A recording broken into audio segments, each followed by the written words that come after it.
City Current. Produced by Dakota Media Access. In-depth discussion with Bismarck and Mandan city officials. Watch on Government Access Channel 602 HD or tune in to Radio Access 102.5 FM. Always local, always current. Welcome to a special year-end edition of City Current. I'm Mary Van Sickle, and I'm joined today by the city administrators from Mandan, Jim Neubauer, and Jason Tomatic from the city of Bismarck. Thanks for having us, Mary. It's unusual to have you both in the room. I don't think we've shared the table since City Current started back in 2017. I think that's maybe the last time all three of us have been together this way. That could be correct. So yes. Maybe that's a good thing, maybe Yes. it's a bad thing. We'll find out how today goes, right? I think it's great. We'll, kind of briefly run through your agendas last night, but also talk about some joint efforts that the cities work on together. I think that's always valuable. Yes. To go through that stuff. So we are recording this on Wednesday, December 18th, and the reason we're here, well, we just want to be together anyway, but the other reason is Bismarck moved. Its regular meeting would have been next week on Christmas Eve, not appropriate for anyone, so we ended up with two commission meetings last night. yeah, we consolidated. Normally we would have the second and fourth Tuesday. This time we stole the cue from Mandan and took the third Tuesday. So it one was meeting for Bismarck. And it was a busy agenda. Both had a lot of items on the agenda. So I think I was told by the time we finished up, you guys were still going. That could be it. We, I think, ended ours at about 6:49 or 6:39 last night, which I thought we moved through items very quickly and efficiently last night. So that was good. Yeah. And the other thing I want to mention is that we are at 298 City Current episodes, editions. It would be 300 if Bismarck would have had another meeting this year. Sure. And Mandan, Jim, you were busy a couple weeks ago. We couldn't meet, so we should have been at that 300 almost already. We'll keep it at 298, and we'll just call her a good day. And city meetings, local government meetings this year too is just we're right on track. Under that over 300 meetings this year. I think we have 4 left in 2024. And that's on both sides of the river. Yeah. All advisory boards, elected board. Yeah. So we're wrapping up the year here as well and collecting all the calendars for all the political subdivisions for next year. So I think it's a lot of planning. Tribute to Dakota Media Access to do that many meetings in a year. If you think of we're doing 300 meetings a year, that's pretty much one every day, or at times 2 or 3 a day. Yeah. And I know from our standpoint, City Mandan, and I know that Jason and City Bismarck feel the same way, that it's we're very fortunate to have Dakota Media Access doing our public meetings and putting that information out for the public to consume. Well, we appreciate that, and staff does appreciate those words as well, but it is why we exist, really. It was why this organization was created, was to provide these access to these meetings. So we take it pretty seriously, and the 300 plus is regular meetings. There's a lot of special meetings that come up as well, so that's what we do. Yeah, you always hear the term transparency in government. Right. I reference DMA a lot as this is how the city demonstrates transparency, is you can virtually see every meeting that's going on because of your staff and website and cable and 1987, and people who were in leadership at that moment in time said we need to get this put in place so we have this tool to reach people and reach out during the meetings. And it's a resource for us as staff. We are frequently going back to the meetings and being able to hear those conversations again and make sure we get the intentions of the emotions and the direction from the commission. It just saves so much time and clarity. I laugh because we were actually looking for a meeting back in the 90s. Because we had the minutes, but we wanted to make sure that the minutes captured the intent. So 1, we're looking for the cassette tape. I was going to ask if you got your VCR out. And 2, we're looking for the cassette player, because we were not on video at that point in time. It's like, who has a cassette player, and where do we find the cassette tape? Cassette. Yeah, audio cassette, not VHS, not beta, not anything. People are going, what's that? Our archives are deep, but not quite that deep. Right, so we had to, I think, look on our vaults and try and pull out the cassette tape from that meeting and figure out are the minutes an accurate reflection of of what was talked about Yeah. there. So Yeah. always, it's much better to have video with the audio all together now, so it's much easier to do. Well, again, we appreciate the words. We want to talk about the Mandan. We'll start with the Sure. Mandan Commission meeting last night, and it really started out very, very light. Talking Very about light, the yes. Mandan lights and the holiday lights and the Santa run. We have a picture of the kind of an overall picture. It's just amazing to see all the people down there. Yeah, it was great to have Man in Progress Organization Executive Director Matt Shenandoah came in and told us that the holiday lights display is going very well. I think they're up, I think he said 8,000 more visitors than were last year. So that's a great sign, great for our businesses in the downtown area and throughout Mandan. And also we have Santa's Run that was held last Saturday, I believe, with I think 500 or 550 participants. Yes. And you had Santa coming in. Santa and Miss Claus were usually there, and they were hanging out in the library when it gets cold outside. So, like I said, it's just been a tremendous success. And what you see there is, No, I was not running. I was looking for you in that picture, Jim. I will not admit or deny having a Santa suit or a Grinch outfit, but I can admit that I was not there on Saturday running Pretty in the amazing. weather. Yeah. So A sea of red. That's Yep. a neat photo. It really is. You just see all the red dots of all the runners. But, I was going to say about the holiday lights, I just think it's so great that it's available to anyone. correct. There's no gate up. You don't have to pay admission. Families can come and don't have to expect to pay at the gate. It's just open and available to the entire community.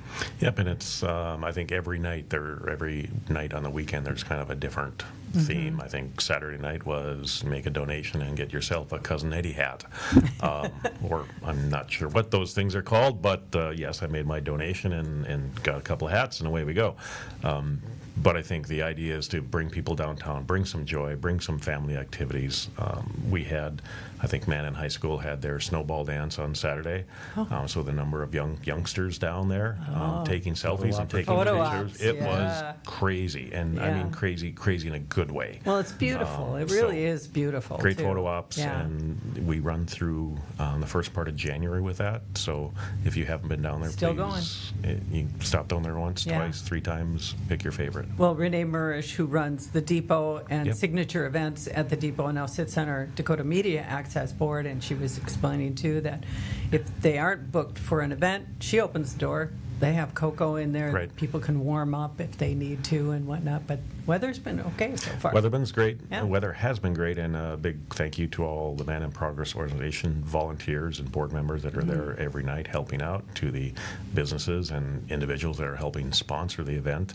And like I said, also your hot cocoa and things like that are sponsored Yeah. and free, and great. agree that it is a free event. And like I said, the idea is to bring more people downtown and have an experience, and maybe stop and have a bite to eat or a beverage Sure. while you're down there. Yeah. Well, it's been a success, no Yes. doubt, for sure. So, also moving on your agenda from last night, you did introduce your new computer information Right. systems manager. Had some work anniversaries recognized as well, which are always great.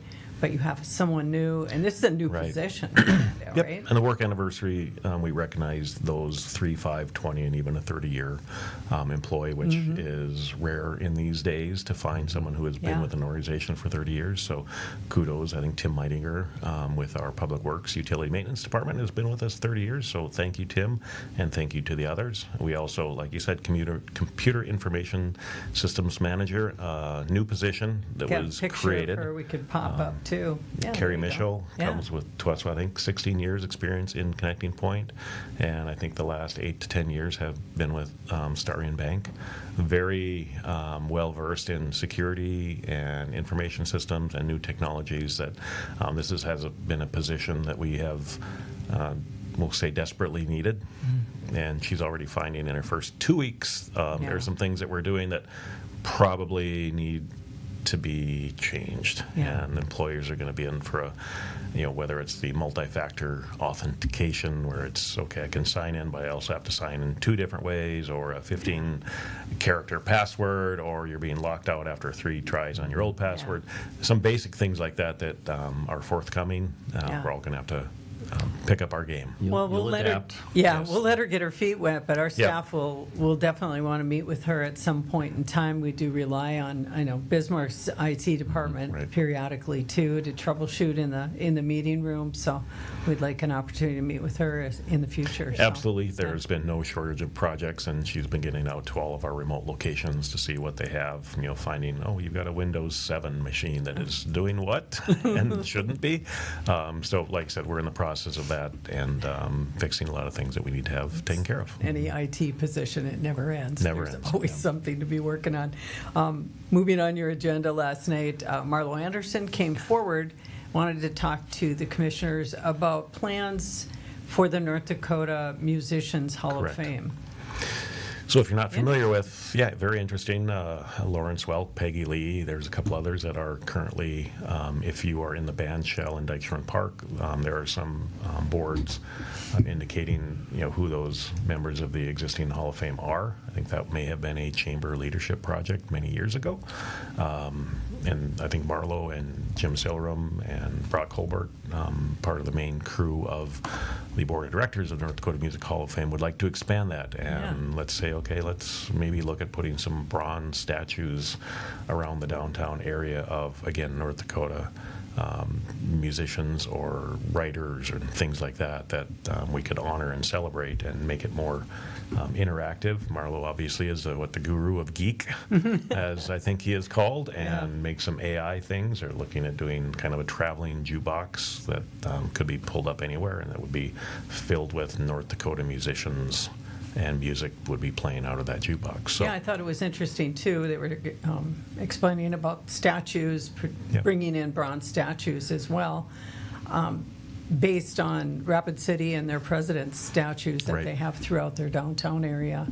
But I was really intrigued when he talked about adding technology Yes. to those statues, so you would approach them and be able to use your mobile device to trigger music Right. or statistics, AI-generated trivia or whatever it is about that particular artist. Yep, and I think that would be one of the cool things about it is Yeah. it's not just I'm going to go and have my selfie taken with the statue. It's you could learn something about that individual, hear what their music sounds like, and Yeah. things like that. So kudos to Marlo and his crew, and we'll look forward to what they have in mind, and they'll be out fundraising and hitting the there's- streets yeah. for that project. Bronze life-size statues probably don't come very cheaply. So They're not. I think they are. I think Marlo threw a number of about $150,000 a piece out yeah. there, which is kind of what we have heard they cost. But again, I think they're going to start the fundraising efforts now. They just wanted to make the commission aware.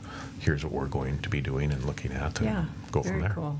Well, I'm sure they'll be back to the commission at some point, Right. reporting on their progress. All kinds of things that need to happen when you put things in the public right of way, like statues. That it's not as easy as, all right, let's drop a statue here or there. Yeah. It's a lot of uniform traffic code standards that have to be met, and permissions granted and things like that. So a lot of work left to be done, but a very good start. There's always paperwork. Yes. Speaking of the public right-of-way, talking about your marquee signs to enter on the east side of Bismarck, or excuse me, Mandan's east side. These were implemented originally, was it 2018? The marquee was built in 2009, Okay. was the first message boards that went up, and they have been replaced one time in between then and now. They seem to have about a 7-year life, so warranties are usually 5 years on those.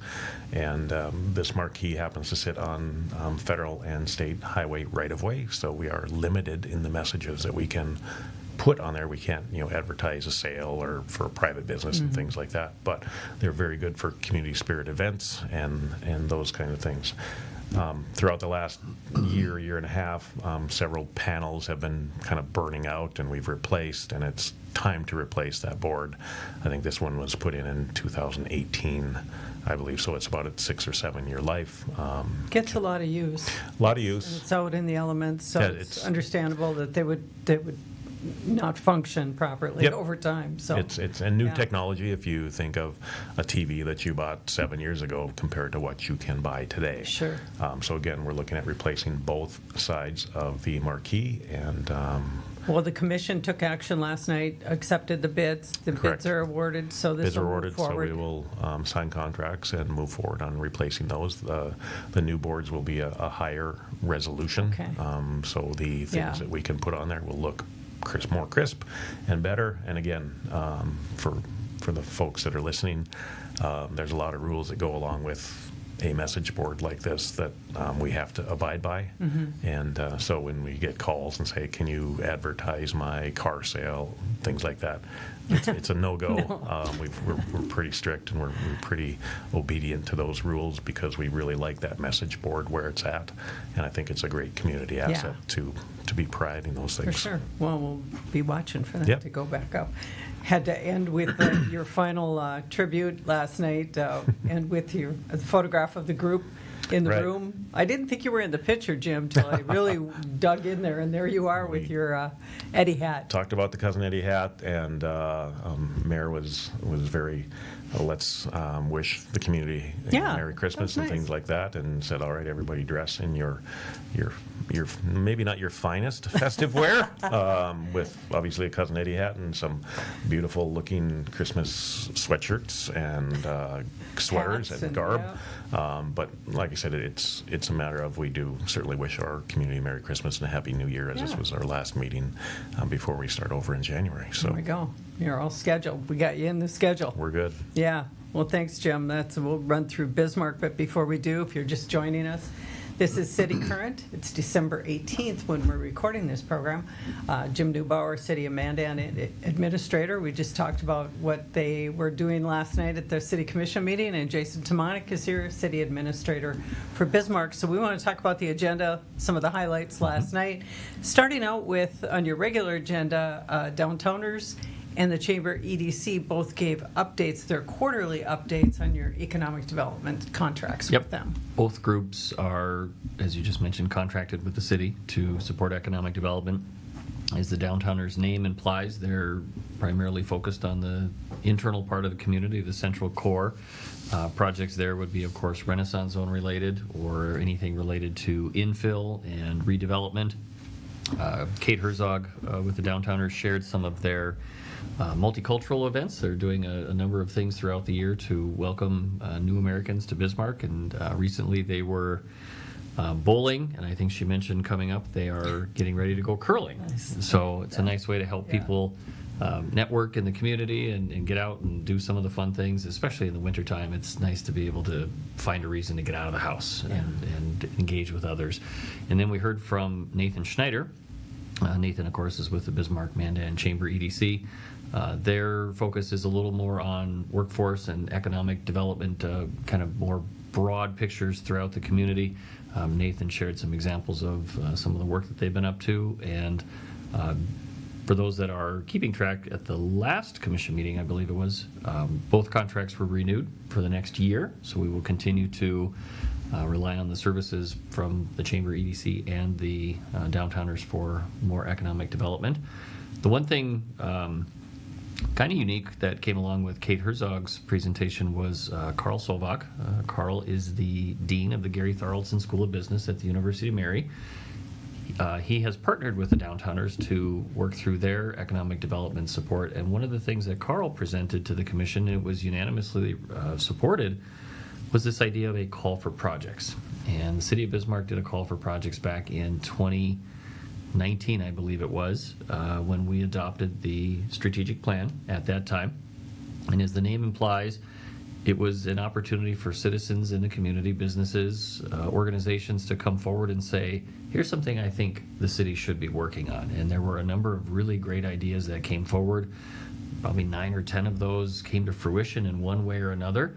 And Carl said, hey, I think it'd be a good time to resurrect that idea and see what the community thinks about again. And so the commission said, let's go for it. And so we'll work through those details. We'll see what that looks like, but we would be looking for the Downtowners and Carl and his team through the Gary Tharaldson School of Business to really marshal that process, but then have the ultimate presentations be with the City Commission, let them have the final say on what projects move forward, if there's funding, if there's support that the city can offer. I think it's important for the commissioners Sure, to hear they those gotta pitch it. ideas. Absolutely. And so we'll look forward to that in probably the next 2 quarters of 2025. I would think within that first quarter we'll have a really tight framework of what this is going to look like, the dates, the timelines, the people involved as far as the review, and then we'll promote the heck out of it and see what the community thinks. Also, last night, was there also a financial commitment to these projects? Was there? Carl had recommended a $25,000 amount, if necessary, to help fund these projects. Sure. I think it would be on a case-by-case basis, ultimately. Some of the projects that came forward in the past didn't necessarily need city dollars, more so city resources, having staff commit to these projects and provide the work that we can do. There's certainly value in that as well. Well, we had submitted that call for projects initially in 2019, and the city, and our request was to support us as we move into another facility, which did Here we are. happen. Here we are. Yep. So that was great, and again, not asking at that time for any additional funding, but just to support that move. Yeah. So we could expand our services. So I think it's a great opportunity for people that are engaged, organizations that are engaged, for them to help share their vision of what Bismarck could look like in the future. And if the commission thinks that those ideas are of value, then we will be directed to pursue those and support those. So will the downtowners, along with Carl Sovac, be submitting announcement and the criteria they'll be looking for in these call for projects? I think we'll work through the details of that, but I would expect them to be able to take the lead on a good bit of that. It was, essentially it was their idea. It was part of their proposal to the city when they pitched their economic development services last year.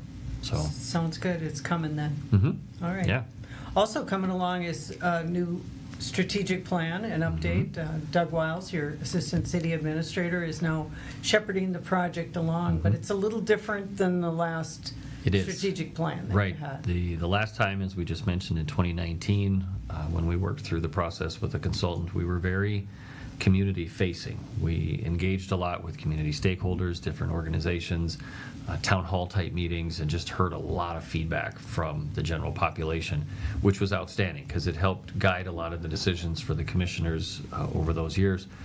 This time we're going to look more internally. We've got a number of new faces in positions. Myself, Doug in the assistant role. We'll have a new city attorney here in the not too distant future. Michelle Closey has announced her retirement from the city in March. Internally, we want to decide. We want to learn: is this the highest and best use of the resources that we have? Are there departments that could be structured or functioning at a different level or in a different way? It's really to just help us set our goals for the next 3 to 5 years and focus on what we need to do as an organization to continue to provide service, continue to operate as efficiently as we can. So the action taken last night then was the permission to put out an RFP for a consultant? Correct. And Okay. so the RFP should be posted to the city website by the end of this week, should be by December 20th. Proposals are due the end of January, Okay. and we'll see what They'll come that back to the generates. It will come back to the commission. Commission. It'd probably be the first meeting in February that there would be a recommendation. The selection committee, or maybe even the second meeting in February now that I think about it. But there will be a selection committee that will evaluate all the proposals. If they find value in it, they'll conduct interviews and then move forward with a recommendation for the commission. And then we'll get started. And the hope would be to have a lot of the information worked through that will support the development of the budget for 2026. So by mid-year, Oh, we're looking okay. to have a lot of our It's a little focus. faster than most It's a very, strategic plans. very quick pace. We don't want to be spending a year and a half talking about what we Okay. should be doing in the very near future. So Okay. this will be condensed. It'll be interesting. And Commissioner Zanker is going to work with Doug Wiles, your Correct. He was the assistant. liaison the last time in 2019 when we did a strategic plan, and the only one at the table with that experience. So it was great to have him there, having him again Willing go to. forward. And I suspect we would want to pull another commissioner in just to have some of that overlap again as Sure. we continue to go forward. Makes sense. Yep. All right. Well, we talked about Mandan's meeting last night. Now we talked about Bismarck. Wanted to touch on some joint efforts between Bismarck and Mandan. I think people general public may not be aware sometimes of all the different projects that are coordinated between the two cities. And the first one that comes to mind for me is the Metropolitan Planning Organization. Big planning group with both Bismarck, Mandan, Burley, and Morton, and then City of Lincoln as well, all involved and all at the table talking transportation. Long-range transportation. Yeah, 20 plus years. Yeah, they just got done with the 2050 report, so that was interesting. They've been presenting at all the different groups. It's just, I think, kind of mind-boggling when you think about how long some of these projects are out in the future and already identified, but they just move up the queue every year. Sometimes they modify, but primarily some of these projects in the next few years are all set in place. It's just a matter of getting that funding in place, too. I think it's very important planning for both communities, and also Morton County, Burley County, City of Lincoln are all at the table. And I think we find it especially valuable when you're doing long-range transportation plans, is that if you have someone, a developer or a landowner that wants to build a building, and it's right smack dab in the middle of, okay, this is where a future collector or arterial road is going to go.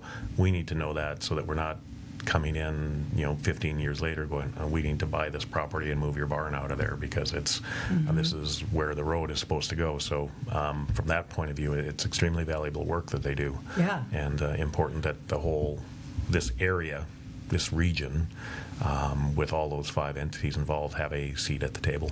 Exactly, and the other thing is that it starts with your technical committee, and that has representation from your city engineers, your planners. They all sit at the table together and present the issues, present where the problem areas are that need correcting, where the growth areas are, and they come together and prioritize those lists. Right. Like, what's the most important? What's the traffic level? What are the counts? What are the accident levels that need to be avoided? Those types of things. And then they bring them to the policy board, where the mayor, a representation from each group sits to make the decision of what projects will move forward. It's a great system, I think, really, to get these things done. Otherwise, you'd have Bismarck going after certain monies that the state or federal government has without any concern of what's going on in Mandan and the priorities. So it really forces the groups to move together. It's a and lot of prioritize cooperation. them. It really is. In the way the voting works, because Bismarck has the larger population, the vote is a little weighted towards Bismarck, but Bismarck staff realize if there's a beneficial project in Mandan, if Bismarck votes to support that project, it will support Mandan in the overall transportation network. So the spirit of cooperation is so important because, as you said, everyone else would just be fighting over the same dollars every time. Yep. And I think the process of things kind of starting with the MPO staff, moving up through the TAC committee, moving up through the MPO to the elected officials board, then most of the time that's coming then back to city commission, county commission, pick your favorite. So there is a process, and it is time consuming, but again, these are big issues and big decisions and important decisions that need to be made by all entities at the table. And big price tags. Yes. They are probably the biggest investments that the community has, or the cities have sometimes. And depending on, is it state, is it federal, is it local, I mean, it takes time. A lot of pieces to juggle in there. So I just think that the MPO is a really valuable piece in the movement of the community, Right. for sure.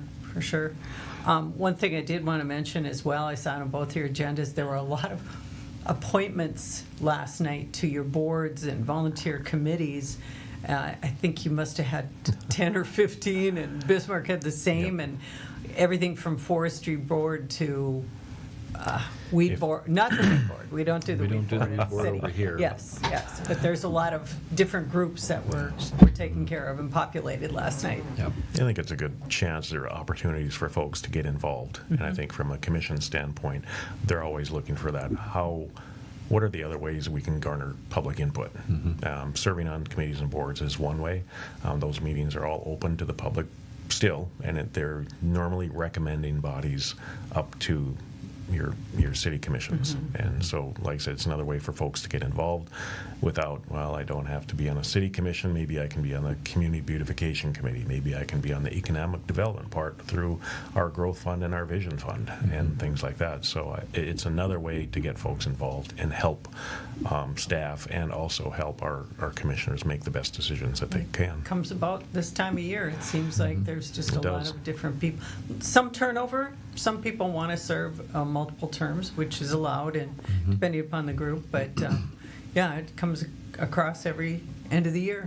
And I think it's nice too that there's opportunities for people with very specialized disciplines to share their profession. And I'm thinking of things like the Historic Preservation Commission, where you may have an interest in history, but you may also have a profession that is part of history, whether you're an archaeologist, an archivist, a number of different things. And for us to be able to rely on that skill set, it means it's one less thing that we have to hire staff to do. It's one more way, as Jim said, to get the community engaged and to just generally educate people as well. I think it's great. We are very fortunate to have an abundance of volunteers. Unfortunately, we do have to turn people away. We just don't have enough seats for all the interested persons. But for those that are selected, for those that do participate, I think they find it very rewarding. And oftentimes it can be a springboard to maybe a little more responsibility. Maybe you are interested in getting involved in an election type situation, a commissioner of some sort. Right. That would seem natural. I think both Bismarck and Mandan were very fortunate this year when we put out the call for volunteers and filling these seats. I think we had an abundance of volunteers this year, and the hardest thing is to say, well, this committee is recommending, we've got 3 positions open and there are 5 interested parties. In our situation, we have that committee make a recommendation up to the city commission on who should be appointed, and we move forward. And I think we only have, 17 or 18 different committees. I think we have one that we may put out a call for additional folks after the first of the year. So again, a big thank you to all the volunteers that are willing to step up to the plate. What is that board or committee, Jim, that you still have a vacancy on? We're working on our parking authority right now. Okay. And I think We match. So do things we. we cooperate on. Okay. Parking authority, one of those really sexy committees that you can get involved in and deal with parking issues. But yeah, there are some committees have some different rules. And in this case, I think state century code dictates who can serve on that committee, and we're trying to find folks that meet those qualifications and those criteria that are set out by North Dakota Century Code. Our understanding of that particular Century Code citation is you have to create a parking district, which becomes a boundary on a map, and then your parking authority is composed of 5 individuals. 3 of the 5 must own property within that district. So depending on the footprint, Right.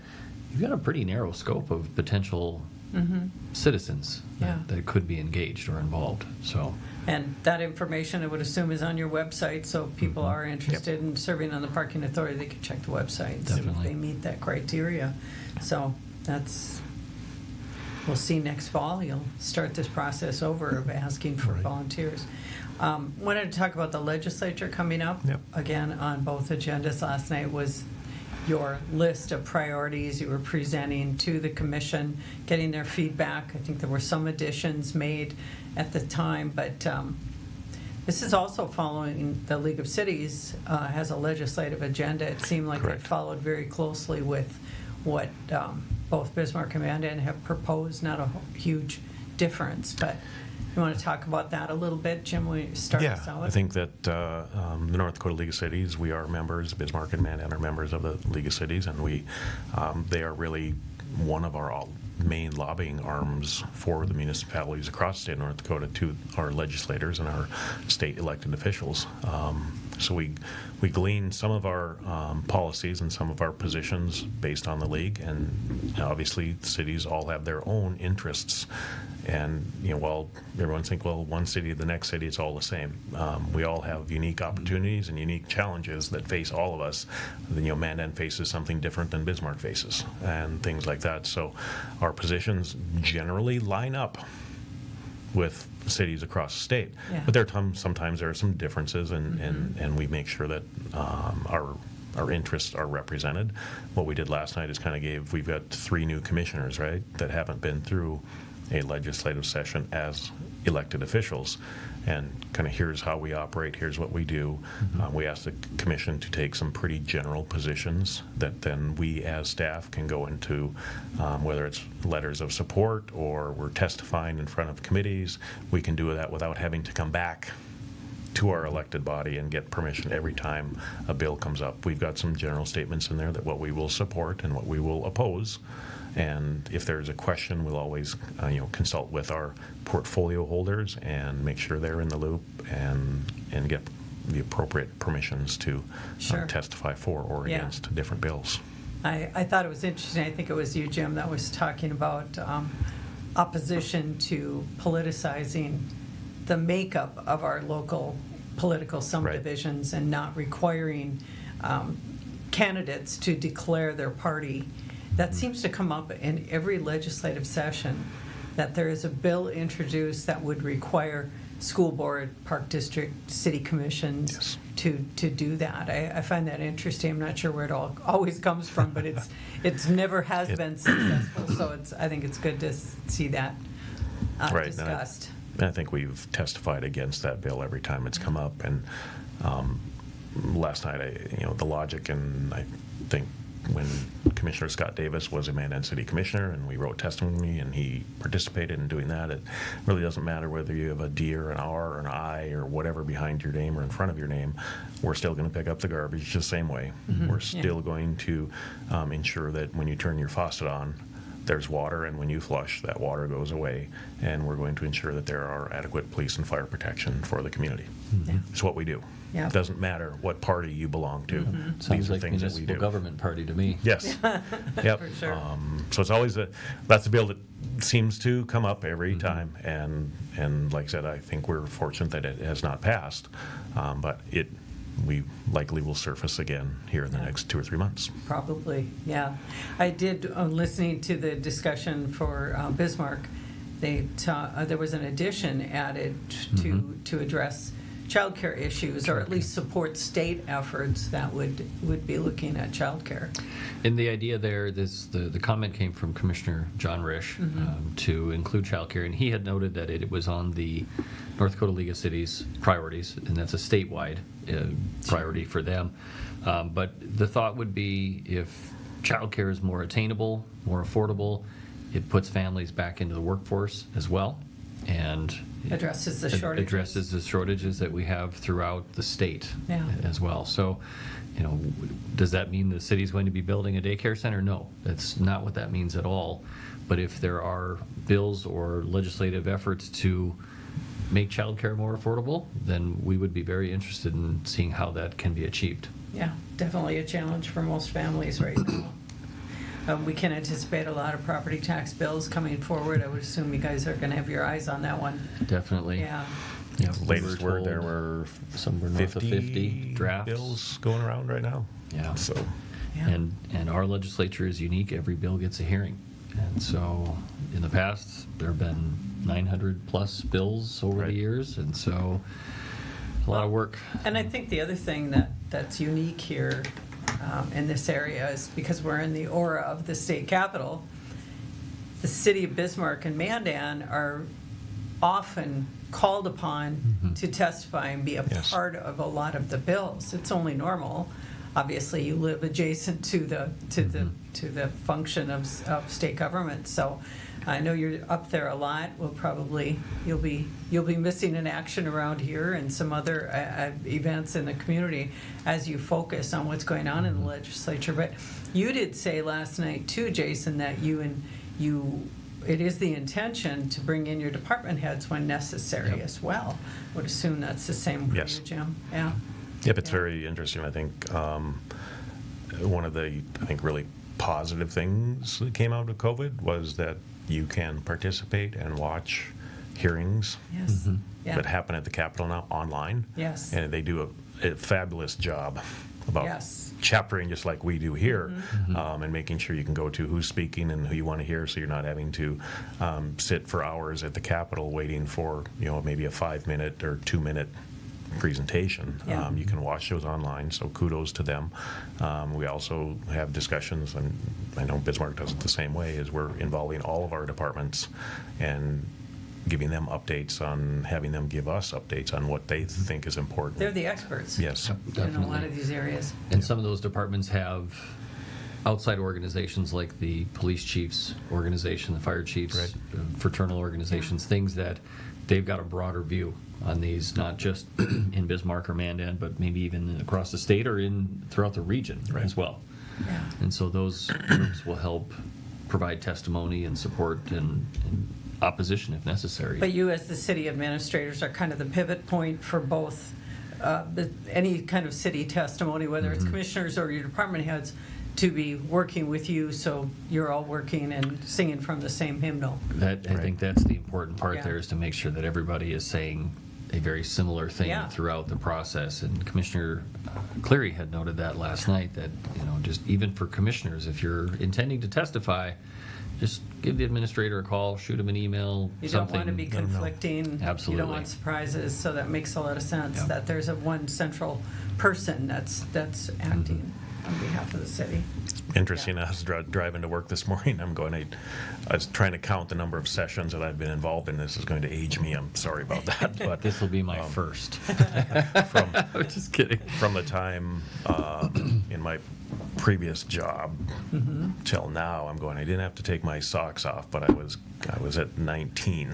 Or this will be the 19th session that have had some involvement. Wow. That goes back to when the Capitol had a person driving the elevator up and down when I worked there many years ago. Wow. To now where it's, we Yeah. talk about technology changes and the things, I can honestly say that today's technology and how to interact with your legislators and be able to watch what they do Well, is huge. speaking of technology and history, There you go. Let me just mention something that many people maybe don't remember or don't know. Before I was here, or any of our staff was here, our organization, which was Community Access Television at the time, was covering the state legislature. They had volunteers who would pick up cameras and go into the House or Senate chambers, up to the balcony, and use a camera and record those sessions and bring them back and do that. And that happened quite a while. It's, in fact, starting in 1989, which is well before I was here. And that continued. And when I came on board in the year 2000, we were still doing that, starting to get live connections, those kinds of things. There were some slight changes, but we had to go get permission from the Legislative Council to be able to do that. And we kept encouraging at that time that we really would prefer to be in the committee rooms where the work actually happens and the testimony happens, rather than the Senate and House floor, because Chambers. that's kind of routine stuff most of the time. And there wasn't a lot of interest in doing that, but as you say, it took COVID and some money coming Right. through those settlements with or those federal government dollars coming to the state, that they finally broke open those committee rooms, put the cameras and the technology in place, and it just opened it wide open. It's just a great feature, and North Dakota was pretty slow in coming into that. It could have. There were other states doing it for 20 years before that, but thank goodness that they are doing that. So it changed for us as well. So this will be the first session that we aren't going and covering any of the meetings or what we were usually picking up their live stream or whatever it was and throwing it out there. But because our local government meetings have increased so much, we don't have a lot of capacity now on those the platforms and the schedules that we have. And there really isn't any reason for it. Right. Because the state has a really, really robust system now, and you can go watch all of that, and it's fabulous. It's really changed, I think, a lot for a lot of people in the state to be able to testify remotely, not have to travel here in the middle of winter. And I think to that's do the big that. thing is the It really input is. Yeah. that our legislators are receiving via, even if you want to go look and see, well, how did Grand Forks testify on this bill? How did Bismarck testify on this bill? You can find that information, whereas in years past, it was like, how do I how do I see what everybody else is saying, other than trying to, again, use the analogy of pulling out a cassette tape and trying to find where Mary Van Sickle talked in 1985. But like I said, kudos to the state of North Dakota, ITD, and the Legislative Council for working very diligently and hard, because I think it is a very robust and very user-friendly Really system. great tool to have. Yep. Yeah, absolutely, to be able to monitor bills and see their progress and know when they're meeting, all of that is on the website. So There's still a lot of hand-holding and face-to-face interactions that need and should happen. Sure. But like you said, if you're trapped in Minot or Grand Forks or Dickinson and it's a snowstorm, you can still watch and see what happens and participate. Yeah. So that's all good. Yeah, for sure. Anything else on the legislature that we wanted to talk about that's you're anticipating? I think your lists were pretty. Very similar, I think. I think property tax will be one of the highlights, if not the highlight of this session. Yeah. We hear all legislators talking about what can be done and what will be done, and we're kind of eagerly awaiting to see what kind of bill drafts come out. They've been kind of close-lipped or very, they haven't let the cats out of the bag yet. Yeah. And we Yeah. expect that to be coming very soon. And we will work diligently to not, sometimes it's you're opposing things, and we don't want to be in a situation where we're just opposing things. We want to make things better. And how can we improve this process, and how can we improve what's being done? So Yeah. at the end of the day, how do we make things better than they are today without just, butting heads all day? And that is not our objective in any way, shape, or form. So we've talked about that. I just wanted to mention the bridge, Burlington Northern Santa Fe Railroad Bridge coming up. Obviously a very tangible piece between Bismarck and Mandan, so progress is, it's moving forward and Progress is visible Yeah. at this point, I would say, and I think they're wrapping up for the year seasonally. I was just looking here. There is a website where there are pictures available of the progress and maybe a little bit of a summary. Let's see if I can pull it up here. The website is maintained by Burlington Northern Santa Fe. It's not anything that the city of Bismarck is doing, but it's bnsfbismarckbridge.com, and within the project updates there's some really interesting perspectives from the construction site itself, down on the water. So photographs, yes, of the progress and an example or explanation of the work that's been done. Obviously more work coming up in the months and years ahead. So overall though, progress on timeline. I believe they're satisfied with the work Yeah. that's going on. Yeah. We've been getting regular updates and communicating with them. They're doing a little bit of, not now that construction is suspended, but obviously there's some earthwork and quite a bit of prep work that's coming up. I think next year the Bismarck residents will notice the efforts pretty significantly, because it's my understanding the trail network will be interrupted. So there will be a I think span. also some traffic on River Road will be shut Periodically down there will be too. So some traffic impacts, and so next year there will definitely be some more noticeable changes along the way. Do you anticipate reports coming in during like commission meetings from the railroad? In the past, we've had a representative or two from Burlington Northern share some information. I would expect if we were to request that, they'd be happy to provide that as well. But I think for now, their project website does a really nice job of showing what they're up to and where they're at so far. Sounds good. So what else? What else did we want to cover today? Did we go through all our notes? And We had talked about one of the things that was on our agenda last night was the public hearing to approve the ordinance for the half-cent sales tax collection that went along with the public transportation and public safety. And that was a similar step that Mandan took as a community back in June. Their community approved a half-cent sales tax. In November, the Bismarck community approved half-cent sales tax. And so those things are similar, but yet they each have their own unique characteristics. There's a couple of features that Mandan's voters were addressing that weren't necessary in Bismarck, but vice versa. There's some unique things here. What our commission did last night was approve a steering committee, and these are individuals from Bismarck that will help determine the best way to distribute the funds for public transportation. Obviously, we have Bisman Transit. Deidre Hughes does a great job directing the work there. Deidre will be there on that committee as a staff support, as a liaison. City will also have a few staff members there. But ultimately, the committee will meet to form recommendations and provide a report with their suggestions on how to best implement that additional financial resource that will be dedicated towards public transportation. And so on the City of Bismarck side of things, it's a half-cent sales tax, and 2/10 of that half-cent would go to public transportation. And what does that all mean when we stop talking about fractions and actually talk about dollars and cents? On the Bismarck side of the river, it would be about $4 million a year that would be collected and then dedicated towards some form of enhanced public transportation. Okay, and it's assumed that transit could be the logical recipient of that, Certainly, but it's they're not here, they're functioning, exclusive they're to them. operating transit and paratransit. Sure. But there could be variables there, Right. and that's why you get a committee of people that are stakeholders, that are users of this system, that are very knowledgeable in these areas, and they can provide their different perspectives.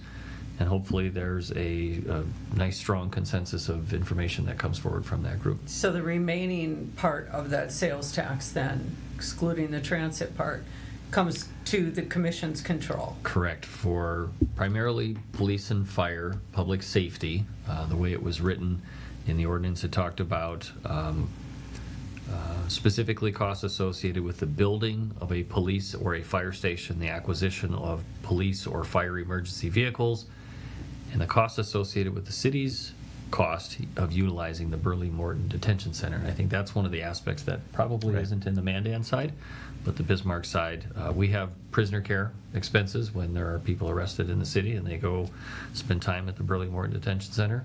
The city inherits those costs, no different than the city of Mandan. Right.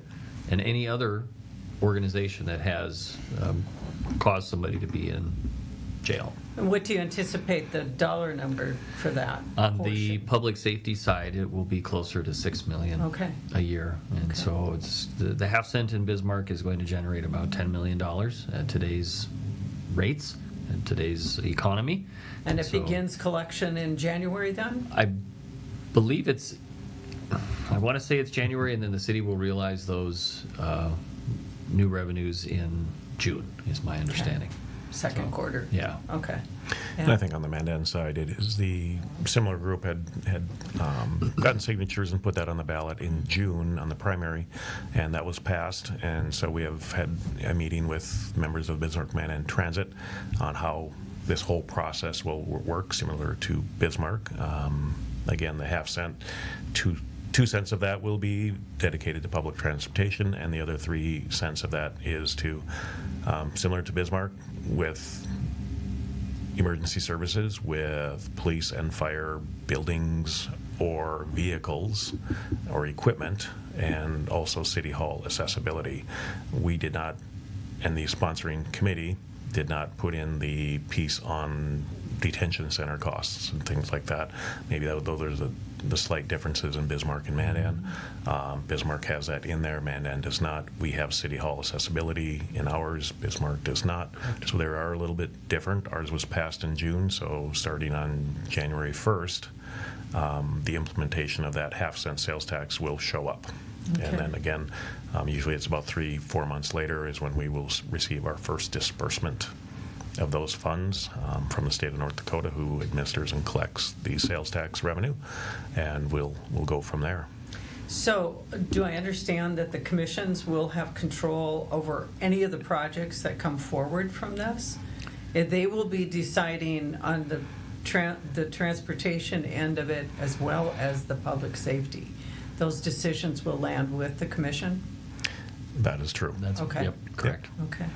Will they come through, do you anticipate project by project? Or will there be a proposal developed earlier in the year of how to allocate those funds? I would think on our side of things, just looking at the public safety component, obviously conversations for the commissioners, but as well the city's budget committee, and then police and fire personnel, and as well, just to understand, we know we've got a future fire station on the horizon. We're talking about a future police station at some point. obviously, as the community grows, we're going to, be adding staff and equipment and vehicles. And so I think on the public safety side, it will be a pretty straightforward conversation. Sure. I think having a steering committee and talking about public transportation, I think that one's going to be a very interesting dynamic as it goes forward. I'm looking forward to the thoughts and ideas. Obviously, I think public transportation, what does an enhanced public transportation system look like? Maybe it's more frequency of rides, it's longer hours of operation. We can start getting people on that second shift home at the end of their shift instead of trying to find alternate means. We'll see. Yeah. It's an interesting and exciting time to be thinking about public transportation. To be determined. Mm-hmm. Yeah. And I think on the Mandan side right now, starting in January, we'll be doing a lot of budget working sessions again with 3 new commissioners. It's to get them all involved, and here's the process. The planning for the additional funds that will come in for emergency services, new fire station, police vehicles, new fire vehicles. When you look at, a ladder truck used to cost $1 million, now they're $2.5 million. We've Two had years to build. Well, that's a short time frame. We've got an engine. Lead time. We've got an engine that was ordered, and it is a 48-month Wow. delivery time. So we ordered that just about 2 years ago now, and we aren't expecting that to be delivered for another 2 years. And that's not just North Dakota or Bismarck, Mandan. That is industry-wide, because we've checked with other communities, and they're going, yeah, you're 48 months out from the time you place that order till you have a delivery. So it's kind of crazy and expensive. Yeah. And so when we talk about numbers, I think our half cent will generate between $1.7 and $1.9 million of that. Again, 2/10 of that, or 2/5 of that will go towards public transportation, and 3/5 will go towards the other emergency services and city hall accessibility needs. So A lot to work on next year. yes, Got your plan in place. good work. No Yes, shortage. Yes. Well, we're running up to about an hour here, so I think we're going to sign off. We were allocated a little extra time for this because we had the 2 of you here. So thank you so much, Jim Neubauer, Jason Timonek, for sitting in on this special year-end edition of City Current. I really appreciate all your support as well. And thank you for having us, and Merry Christmas, Happy New Year to everyone, and Yeah. to Jason and Mary on Yeah. behalf of everyone in the city of Mandan. All right. Thanks so much. You must have rehearsed that. That sounded really good, Jim. And thank you for tuning into this edition of City Current, and happy holidays. For more to information on everyone. what was discussed in this episode of City Current, visit cityofmandan.com or call 701-667-3215. If you have any suggestions, comments, or issues you would like addressed in future City Current episodes, contact us at info@freetv.org. This program airs on Government Access Channel 2 and 602 in HD, or on Radio Access 102.5 FM. It's also available as a podcast on radioaccess.org and as a video viewing link at freetv.org. Thanks for tuning in to this edition of City Current.